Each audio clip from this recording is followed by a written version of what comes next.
As a recap, several months ago I accidentally found out my husband was cheating during his supposed work trips. He was actually on a romantic getaway with a co-worker. We divorced, and he has since been playing house with his new girlfriend. He has moved in with his mistress and is parenting her kids while mostly neglecting ours. I'm worried about my children not having a father, but it's also getting exhausting dealing with him and his other woman making demands of me while doing nothing to deserve it. This is going to be a lot, so get ready. Chapter 52, The Return. On Thursday, I had my boarding pass in my hand, and my boyfriend, eek, schoolgirl squeal, next to me, simply giddy about our first vacation together. My parents, knowing how hard I work in my career, graduate school, and parenting, offered to take the boys for 4 days. For that, I am so grateful. I was excited, looking forward to having adult time without having to get anyone a snack, referee fighting, or recharge an iPad. And right on cue, my phone dings. It's my ex. He informs me that next Friday he will be coming back to our state and would like to spend the day with the boys. Yes. Just 1 day. Take the whole weekend or overnight at least. He declined my offer for more time. Turns out he was only returning to attend an engagement party. So, okay, let me get this straight. It's been over 6 months since you have seen our children, but you are returning here for a party and just sneaking in a few hours with them? I was livid. This man, I'm referring to man as gender, not in character, has fought me every step of the way, claiming he would never return here. But I guess one of your football buddies getting married is super important and requires a visit. Forget about being involved in the lives of the tiny humans you helped to create. My boyfriend validates my feelings about this, offers support and a hug, and we board the plane. I promised I wouldn't let this ruin my trip. I'm rested. I'm relaxed. I'm living my best life. But then I returned home a few days later and remembered that he was returning. I have so many mixed emotions. Goodbye rested and relaxed me. Hello, anxiety. Will it be awkward? How will the boys react to seeing him again? Will she be there? So many thoughts, and of course he has provided very little information. Friday morning I asked him for an update on his arrival, as I have somewhere to be, and he told me 10 a.m. Deep exhale. You got this. Treat him like everyone else. Don't be petty, don't make a scene, but don't be too kind. I'm repeating these pointers in a mental pep talk to myself, and I'm not totally sure it's working. I'm at the front window waiting with the boys and he arrives. He parks across the street and all the air is gone. I see him and I can't process what I'm feeling. Here is a man I gave 13 years of my life, and as I look at him I see nothing. I have no feelings. He's just a person on the street. I want to hate him, but I don't. I try to muster any kindness I may have for him, but I have none. It's all just gone. Everything. He's gained some weight. I hear happiness can do that to people, but upon first glance he looks sad. Well, maybe not sad, but not himself, like something is off. Our interaction is brief. We chatted for a bit about the weather and the start of school. He tells me about his trip and the reason he returned alone, claiming her children are ill, and then we buckle the kids in, who seem fairly apprehensive, and he leaves. His mood had improved since I first approached him in the driveway. Perhaps I'm overthinking it, but he seemed kind of happy to be back. Maybe he was anticipating me to be confrontational at first, but he knows me better than that. I have nothing to gain arguing with him, and then giving him the children. Maybe he was actually excited to see the boys, but I get the sense that he was kinda at peace standing there, just the 4 of us. There is comfort in familiarity. He returned the boys a few hours later, and they were stuffed with sweets and toys under each arm. Needless to say, their outing was a success. He and I spoke a bit more and he left. We left on good terms and everything seemed okay. Weird to say, but we were just in a good place of mutual understanding and focusing on the kids.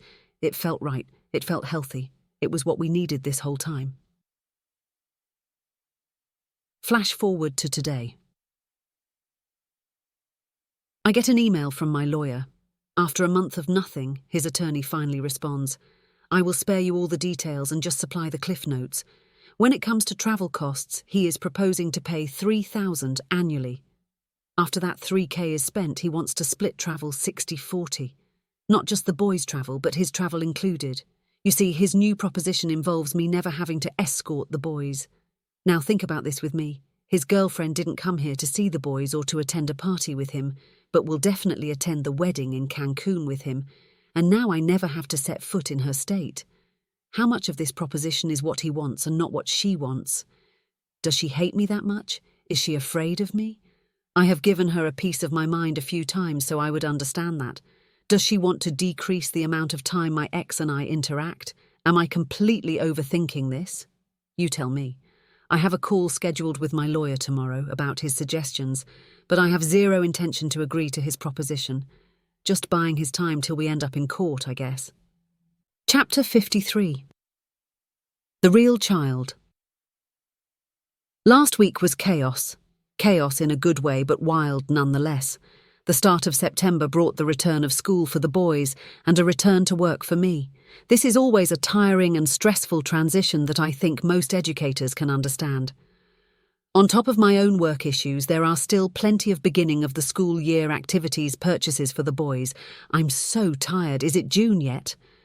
With the start of every September comes another activity, my ex's birthday.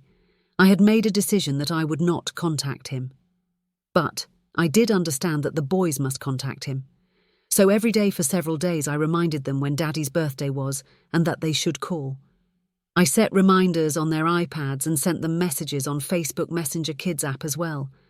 But the day came and went and the boys did not call.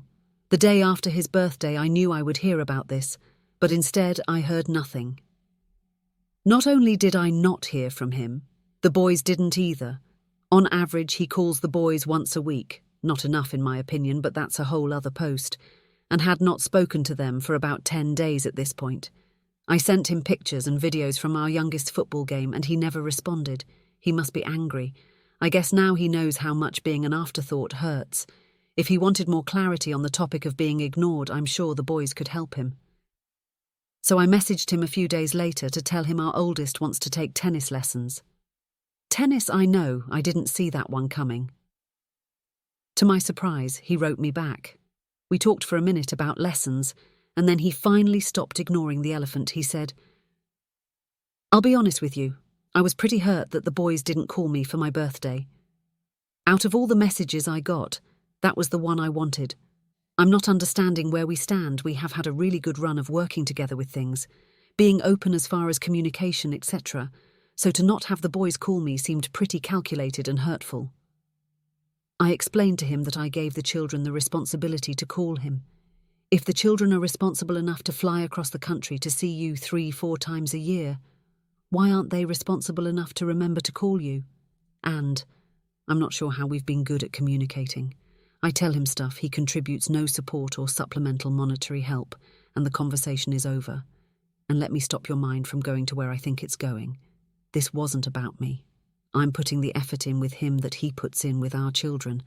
I'm doing 100% of the parenting, and now I have to get the kids to call him when he doesn't make the effort to ever call them.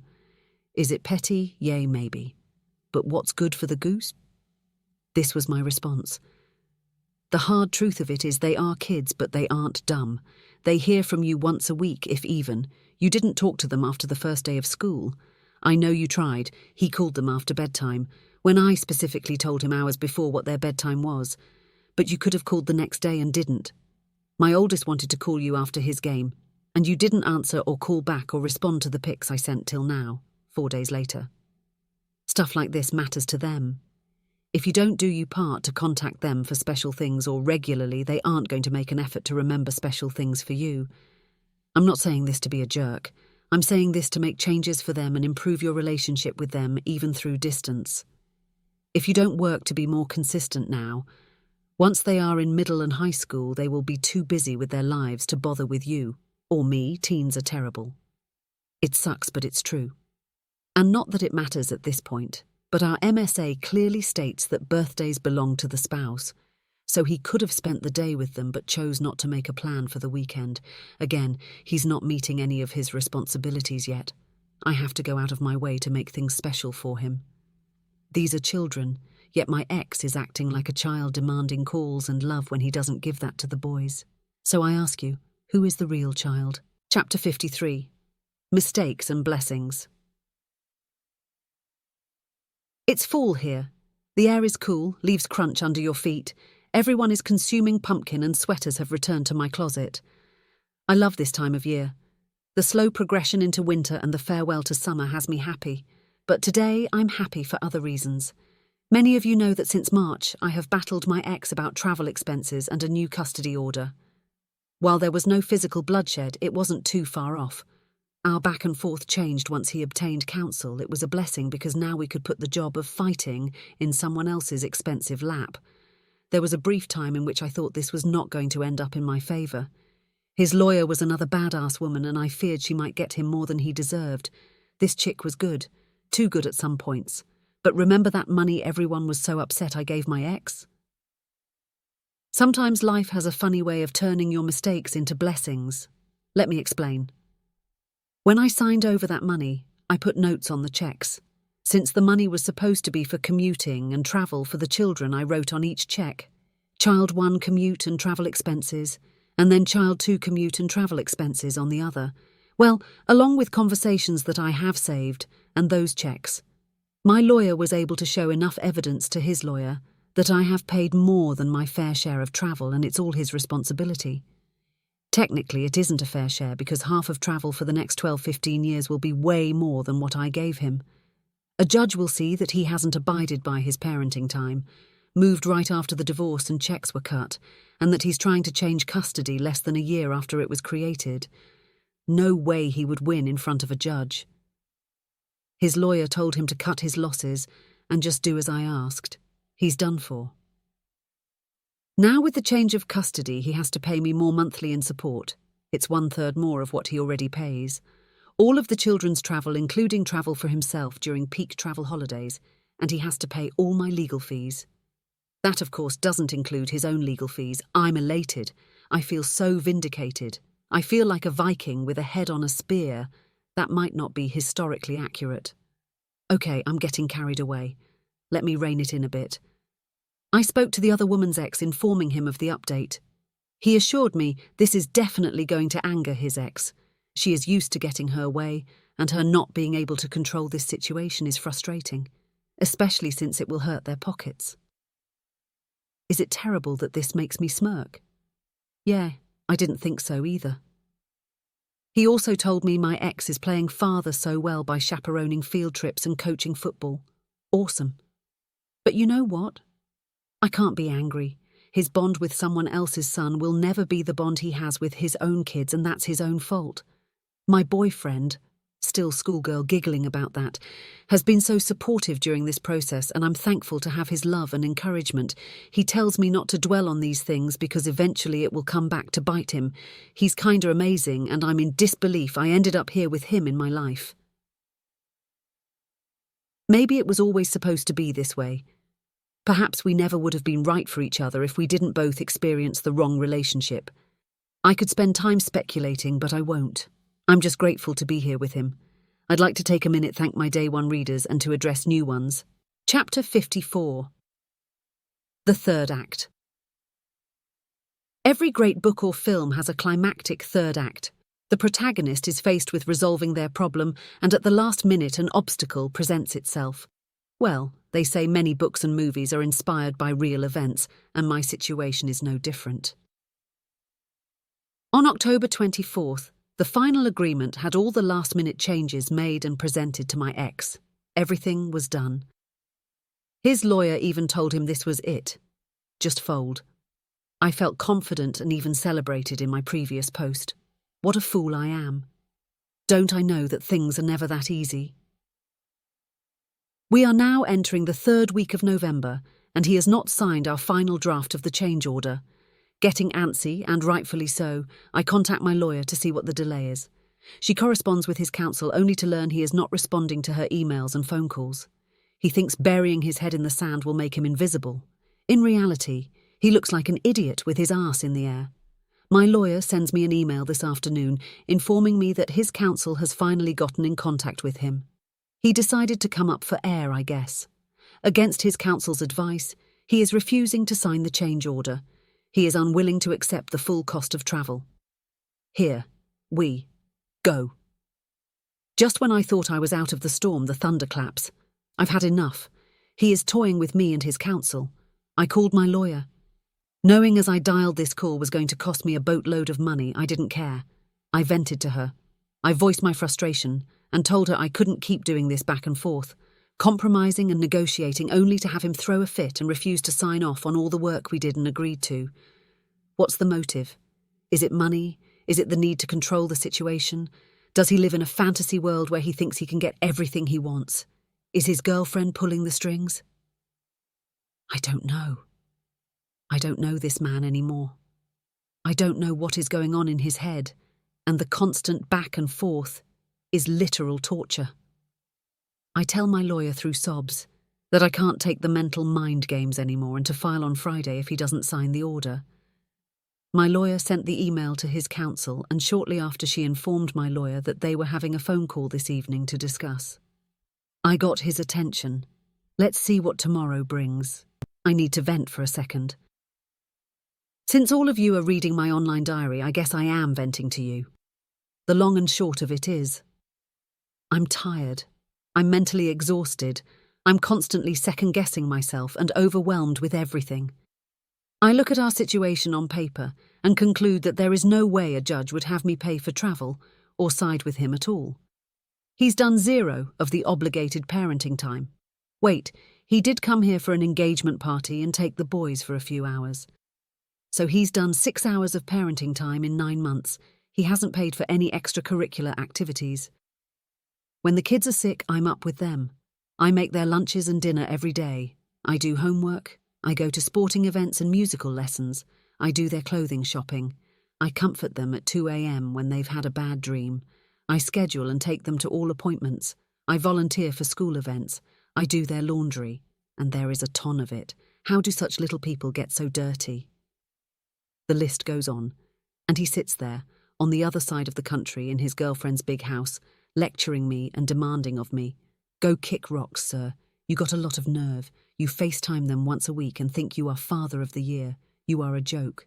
But yet, I'm scared this won't rule in my favour. I'm worried this could all backfire and I'm left doing all the work and picking up half the bill.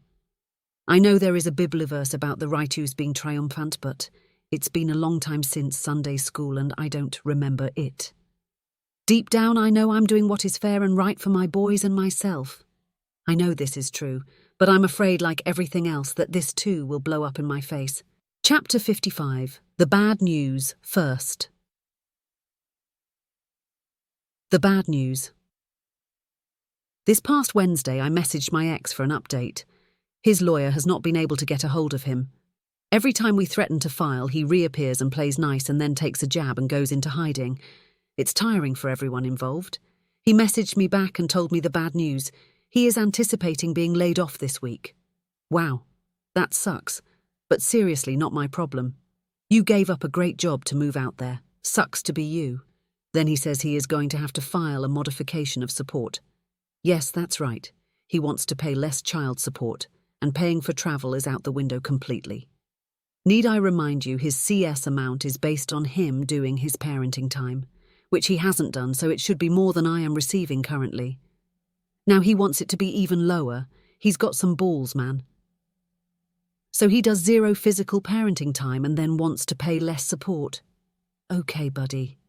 He sings his sob story to me about not having money once he's laid off and that he wants to save money where it makes the most sense. So not supporting your kids makes the most sense? I text Apex to see if this is legit. As he and his ex do chat occasionally, he tells me he hasn't heard anything about this, but tells me my ex, his ex, and his kids are all going to Disneyland that Friday. What? So he has no money to travel or pay his child support, but they are going to Disneyland? I literally can't process this. I wish I wasn't blocked from his social media and that her page wasn't private. I need this evidence. I, of course, emailed my lawyer. She said he would have to show a loss in earnings before filing. Even then, his payment is calculated on his earning history and potential to earn. If he files a motion for modification, I can file a cross motion. Let's talk about that cross motion. It's been 10 months since he has seen the boys. He has no intention of settling and has not kept up with his parenting obligation.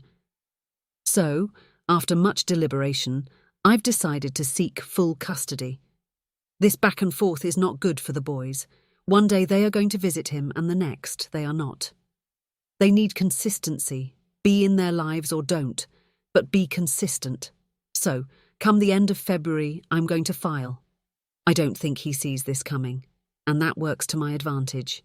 But my lawyer did tell me that I need to show, besides all his missed visits and negotiating to change our order, that I've exhausted all efforts to get him to come here, and he has chosen to abandon the kids instead. So, my mother and I were chatting and we came up with a plan. Since he is tentatively losing his job next week, he will know on the 8th and his last day will be the 16th. He will have a lot of free time on his hands. He will be getting a 60-day severance which affords him some time to find another job without being financially strapped. So I sent him an email inviting him to come to this state from December 18th to January 15th. I researched flights and found a round-trip ticket is $200. I located a Varbo with space for them all and it would be $41 a night. Does he need a car? Sure, take mine and I'll borrow one of my parents' cars. If that deal wasn't good enough, I offered to give him per diem child support that I get, which is $30 a day. That's about $860, cheap airfare, lodging, and a car. Sounds great, right? Well, I emailed him Thursday and have not heard from him. Oops, forgot he was on a family vacation. But the truth is he won't take that deal. Or more importantly, she won't let him. Miss Christmas with her kids? How dare he think to come see his own kids for Christmas? Plus, deep down, I don't think she trusts him away from her for that long. Must be hard to live in fear knowing your partner is a cheater and at any time you could be the one getting cheated on. The good news. Yesterday was my 1-year anniversary with my boyfriend. 1 whole year. I can't believe I'm so blessed to have such an amazing man in my life. How? I never knew love could feel this way. His love and patience with me is immeasurable. No one ever tells you how hard it is to be in a healthy relationship after you've been in a toxic one. You survived toxic behaviours that you grew accustomed to and developed coping mechanisms for them. Learning how to love and be loved correctly is a huge adjustment and it takes time. I'm learning, growing and healing every day with his help. 1 year down. Chapter 56. Santa's coming to town. It's early Christmas morning and the air is quiet and cold. I sit in the dark sipping coffee and typing a post I never thought I would type. Let me take you through the story as it happened. Me ex told me after my email that it wasn't feasible for him to come here for a month. That text was very early December, so I gave up hope. I was planning on sticking to my no-contact approach and wait him out till March and go full custody. I was at peace with my decision. It was the only option that would bring me peace mentally and rectify our back-and-forth travel problem. He did continue to text me asking about Christmas, and I just told him to book the tickets. That's it. Want to see them, just book them. Any and all negotiations are done. Then on Friday the 16th, he calls the boys after disappearing for almost 2 weeks and tells them that they will be coming to see him for Christmas. Wait, what? Is he pulling the trigger? I then get a text that he is going to look into tickets and get them out there for the holidays. I'm not excited to hear this. I was just patient. He told the boys, so that must mean something, but I was in disbelief until I saw it. I remind him that I'm not paying for travel and he assures me that he knows. So I leave him alone. Let him book or attempt to book or buy his time. I'm not sure what his strategy is right now. After a few days and pretty close to the holiday, he texted me that he had sorted out the tickets. I'm starting to get my hopes up that this is going too well. He gives me times and flight info and we strategize. This is going well. Almost too well. Then the shoes drop. He asks since he lost his job if I could help pay for the flights. There it is. He wanted me to pay for flights when he had a job, so I think this was an attempt at guilting me. He shot and missed. I stood strong on my stance. He told me he knew this would bite him in the ass in the future. I asked for clarification, and he said he knew I'd tell my lawyer that he was paying for all of the travel, and then he'd have to continue doing so. Yay. That's right. That's exactly what will happen. He's biting the responsibility bullet and doing it, so it seems. Again, I won't believe it till I see it. By this time, it is now December 21st and I don't have flight info. The next day he starts texting me as I drive home from work. I call him. I need straight answers and to communicate with him fluidly. He never answers my calls, so I was surprised when he did. People here in the US know we recently just had a large storm and he was afraid of weather issues for travel. Which day would the weather less impact the trip? All valid concerns. So we chatted about it and strategized, and then it happened. He cried. I asked why he was upset and he said he had a lot going on. So here I go speculating. Is he afraid? Worried his new family and the boys won't get along? Is he worried it will cause a rift with his new girlfriend? Perhaps maybe he is concerned the boys and him won't have a connection after so long apart. It could be all or none of that. I reassured him, and we hung up with a tentative plan. The boys leave Christmas Eve. I did laundry. I packed. I gathered things for their backpacks for the flight. I was ready. We woke on Christmas Eve and headed to the airport. The boys were nervous. Nervous for the flight and a new state they have never been to. Nervous to meet her children. Nervous to see their father. I know this will be good for them and I tried my best to calm their fears, but I was nervous too. What if the trip doesn't go well? They may never want to return and I will have to force them to go in the future. But what if it's great and my ex says he can't afford to send for them anymore? Or maybe, just maybe, everything will be fine. We get to the airport. My oldest, who has anxiety, is claiming he doesn't feel well. Me too, kid. Me too. We get to security and there he is. He looks good, better than he did over the summer, but he looks older. I remember it's been a year since I really looked at him and figure I probably look older too. This reminds me to get my roots done over the break. I hug the boys, choke back my fear and sadness and let them go. My ex and I share an awkward hug goodbye and they slip past the gates. I walk back to my car slowly. I remind myself of all the benefits and how I desperately need this break. I have plans to go to my boyfriend's house for a week and I'm looking forward to that. I tell myself I can relax, book a massage, sleep in, catch up on Netflix, roots, gotta do my roots. But even though I wanted my ex to do this and I need this break, it still stings. I told my oldest to calm his fears that this first trip will be the hardest. It will get easier after this trip. I should take my own advice. His girlfriend texted me, unsolicited, and reassured me the boys would be well taken care of. I don't think it's necessary to tell someone you won't neglect their kids. That should be a given, right? I know her intentions were good, but it seemed odd. She said she was grateful the boys will be with us. They could have been with you sooner and more often if your boyfriend sprung for the tickets, lady. But again, let me leave that one alone. The boys return on the 4th. I sit in silence now on Christmas morning and miss them. No Christmas morning excitement or fighting from the boys, and I have to be at peace with it. Whether this is what is best for them or not, it is our reality. Chapter 56. New chapter, same book, expectations. They are a crazy thing. Some of us have zero, many of us overthink. Some are hopeful but realistic. Others believe in fate or destiny. Forrest Gump believes we are just floating on a breeze. I have no idea what I think. What I can tell you is that expectations can be predictable. The boys arrived home on January 4th and had stories of visits to the zoo, museums and mini-golf. They had Christmas and were excited for our new tradition of second Christmas. They had fun with her children, who are close in age, and hopefully built strong relationships with them. For that, I am happy. The boys told me stories on the ride home from the airport as if they had been gone for months. Remember, Dad? He took us to a light show at the zoo. Yes, I remember him. Slowly trying to forget him, buddy. The sad part is I remember him. I remembered him all week while you were with him. I remembered his neglectful habits and truly hoped he changed. I remembered his short patience and hoped you boys didn't cause him to lose it. I remembered all of it. I only called the boys 3 times while they were gone. I did not want to impose on the quality time, but we did text often. On our first FaceTime, they were in a spare bedroom and I was told this is the FaceTime room and they were to only make calls from that room. Weird. Her daughter came into the room at one point during the call and I could see the GF in the doorway watching. When she realised I could see her, she scuttled away quickly. It was funny, I laughed. I think she knew I was laughing at her.